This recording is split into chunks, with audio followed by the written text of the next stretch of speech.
आपने मुझसे जो 6 प्रश्न किए हैं उनका मैं आपको उत्तर देता हूं।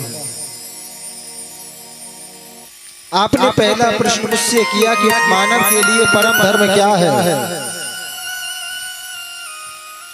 मानव के लिए परम धर्म है निष्काम भक्ति। जिस व्यक्ति के बदले इंसान को मुक्ति नहीं चाहिए, स्वर्ग नहीं चाहिए, वैकुंठ नहीं चाहिए, मोक्ष नहीं चाहिए, उसे परम धर्म कहते हैं। मैंने भक्ति की और भक्ति के बदले मुझे ये चाहिए, भगवान घर चाहिए, धन चाहिए, दौलत चाहिए, तो वो परम धर्म नहीं है।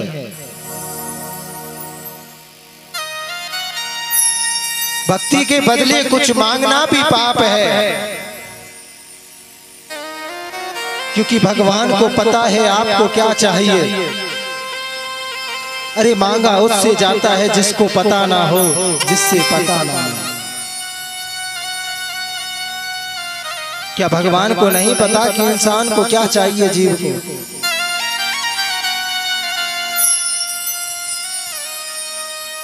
एक संत ने तो कहा है राम जी से कि राम जी,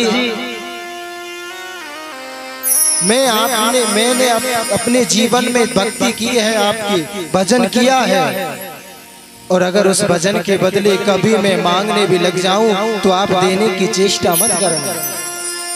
मैं तो इंसान हूं, मैं मांग सकता हूं, मगर आप कभी देने की गलती मत करना। मैं अगर मांगू तुझे तुम न देना कुछ मुझे, वरना आशिक नहीं मजदूर हो जाऊंगा मैं।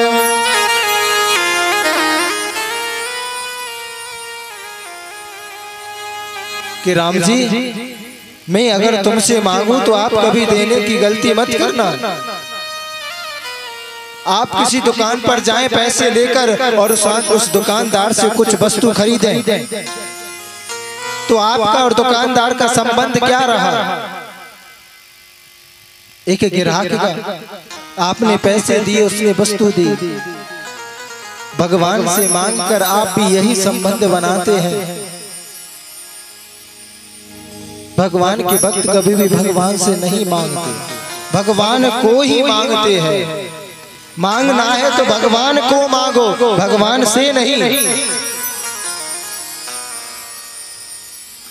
अरे बस तो कितने दिन तक रहेगी आपके पास? मांगना है तो भगवान का साथ मांगो कि भगवान आप हमारे सुख में दुख में, खाते समय पीते समय, हर समय हमारे साथ में रहे।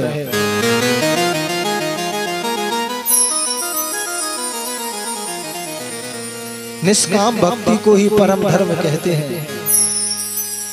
आपने दूसरा प्रश्न किया कि किसे पूजें और किसे नहीं पूजें।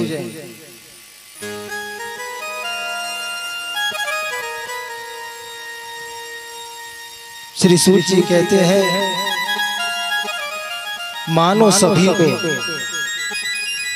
सम्मान सभी का करो, मगर आस्था एक में रखो।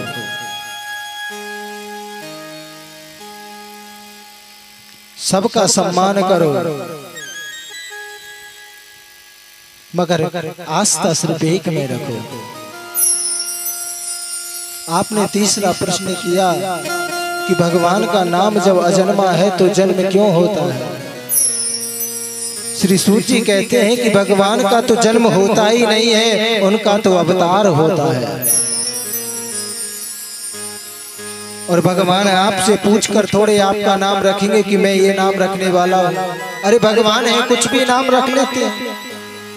एक भक्त ने तो यहाँ तक कहा है कि भगवान अपने नाम रखते ही नहीं है, नाम तो उनके भक्त रखते हैं। कोई माधव कहता है, कोई गोविंद कहता है, कोई श्याम कहता है।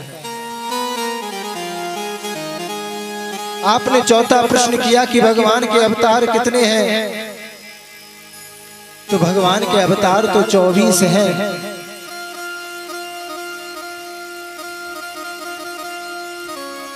जो भगवान 23 अवतार ले चुके हैं और 24वां अवतार इस कलयुग में लेंगे। जब कलयुग को समाप्त होने में 12 वर्ष रह जाएंगे, तब भगवान आएंगे दुष्टों का विनाश करने के लिए, जब अधर्म ज्यादा हो जाएगा। 5वां प्रश्न था आपका कि वक्ता कौन श्रेष्ठ है? जो कम समय में बड़ी सी बात को कह जाए, वक्ता वही श्रेष्ठ है। जो गागर में सागर को भर ले, ना कि सागर में से गागर को भरे। क्योंकि मनुष्य के पास जीवन में बहुत कम समय रहेगा श्रवण करने के लिए। इस कम समय में मनुष्य को जो भगवत प्राप्ति करा दे, वही वक्ता श्रेष्ठ है।